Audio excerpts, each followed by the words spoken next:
Из 17 вопросов повестки дня 5 были перенесены на следующее заседание, в том числе вопрос об избрании нового уполномоченного по правам человека. Одна из 3 представленных кандидатов на должность омбудсмена находится за пределами республики, и именно по этой причине рассмотрение вопроса было перенесено. Также перенесли рассмотрение 2 земельных вопросов. Во втором окончательном чтении принят законопроект о финансовой аренде и лизинге. Основной целью проекта закона является совершенствование правовых основ регулирования финансовой аренды. Проект направлен на развитие форм инвестиций в средства производства на основе финансовой аренды, защиту прав участников инвестиционного процесса. Закон определяет правовые и организационно-экономические особенности финансовой аренды. Документ представил депутат Нинар Гицба. В проекте закона указано о том, что лизингодатель и лизингополучатель – это просто физические лица или юридические лица. Но мне кажется важным здесь отметить, что это вид предпринимательской деятельности, направленный на инвестирование временно свободных и привлеченных финансовых средств, когда по договору финансовой аренды, лизинга, арендодатель, лизингодатель обязуется приобрести в собственность обусловленный договором имущество. И тут нужно развить, кто такое физическое лицо. Я предлагаю внести уточнение, которое определяет, что физическое лицо – это зарегистрированное в качестве индивидуального предпринимателя. Почему? Потому что предпринимательской деятельностью занимается лицо, которое уплачивает определенный вид налогов. Здесь этого определения не было. Следующий, на мой взгляд, основная поправка. Она предполагает исключение объектов жилищного фонда. Парламент в первом чтении внес изменения в закон о туристской деятельности в Республике Абхазия. Согласно поправкам, соискателем для прохождения аттестации в качестве экскурсовода, гида-переводчика может быть не только человек, имеющий среднее профессиональное или высшее образование, но и учащийся среднеспециальных учебных заведений или вузов. Также депутаты в первом чтении внесли изменения в закон о Национальном банке Абхазии. В соответствии с проектом, кандидатом на должность председателя Нацбанка может быть гражданин Абхазии, имеющий высшее экономическое образование, с опытом работы на руководящей должности в банковской системе либо организации банковского аудита не менее 3 лет. Также кандидат на должность главы Нацбанка не может быть родственником президента, вице-президента, спикера парламента, премьер-министра в целях недопущения конфликта интересов с высшими должностными лицами исполнительной и законодательной власти. Депутаты парламента в первом чтении внесли изменения в статью 45 Кодекса об административных правонарушениях. Законопроект представил депутат Дмитрий Маршанин. У нас нету вообще разграничений в законодательстве, в подзаконных актах, нету разграничений тяжелых наркотиков и легких наркотиков.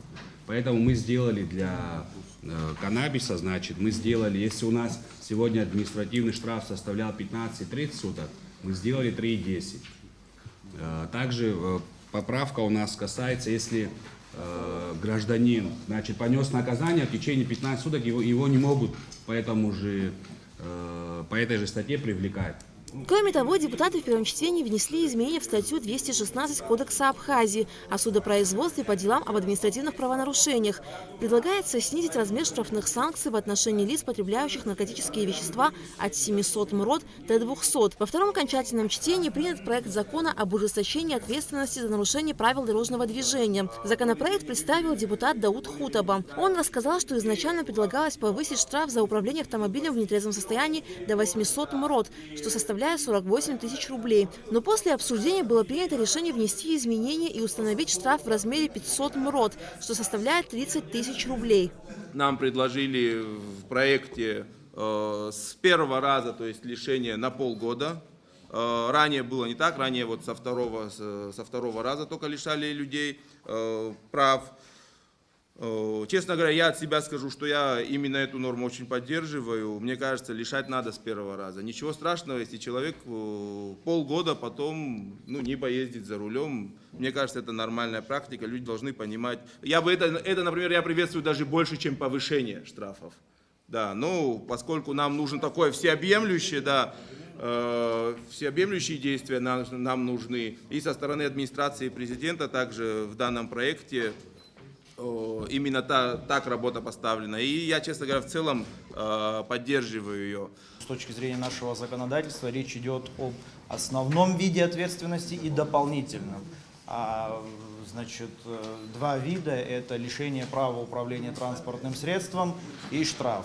штраф будет взиматься в том числе в случае, если не будет добровольного исполнения решения суда, то есть служба судебных исполнителей, которая реализует соответствующие предписания. Данный вопрос вызвал бурное обсуждение среди депутатов. Были те, кто считал, что увеличение штрафов может вызывать коррупцию среди сотрудников правоохранительных органов.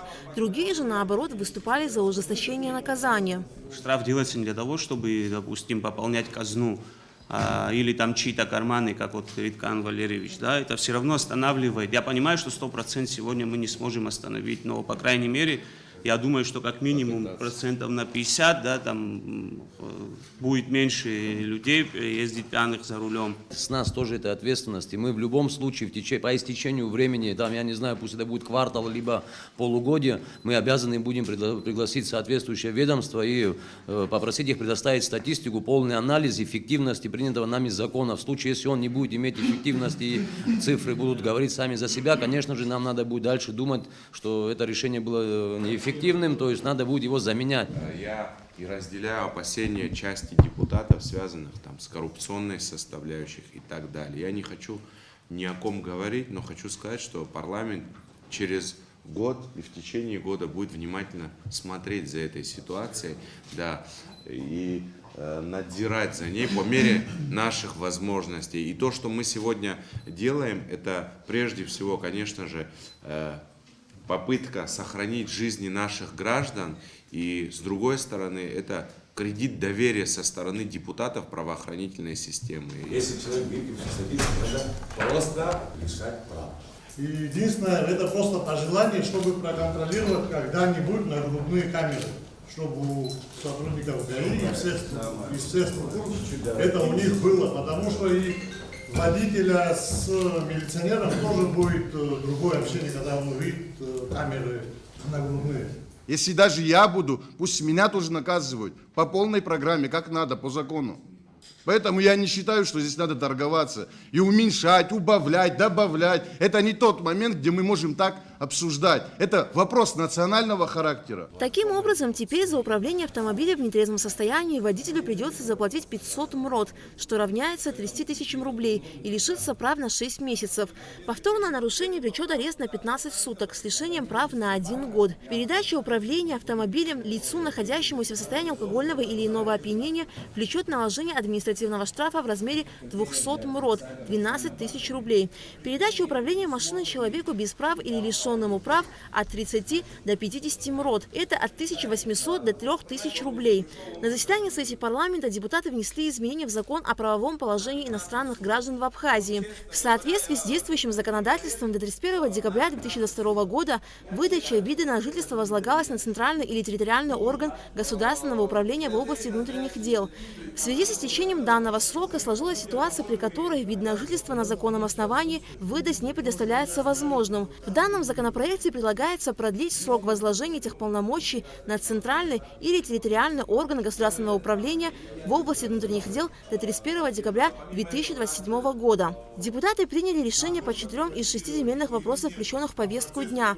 Парламентарии дали согласие Кабинету министров на предоставление обществу с ограниченной ответственностью «Тамыш Бионд» в аренду 1,2 гектара земли в селе Тамыш для хозяйственной деятельности. Также депутаты дали согласие на перевод земельных участков из категории в категорию в поселке Гулрыбш, селе Хыпста и селе Бабышара для последующего строительства индивидуального жилища, промышленной базы и объекта размещения санаторно-курортного типа. Имущественный комплекс Сухумское рыболовецкое хозяйство включен в перечень объектов, подлежащих приватизации. Аля Катрап, Шраму Камки, Алексей Баструков, Абхазское телевидение.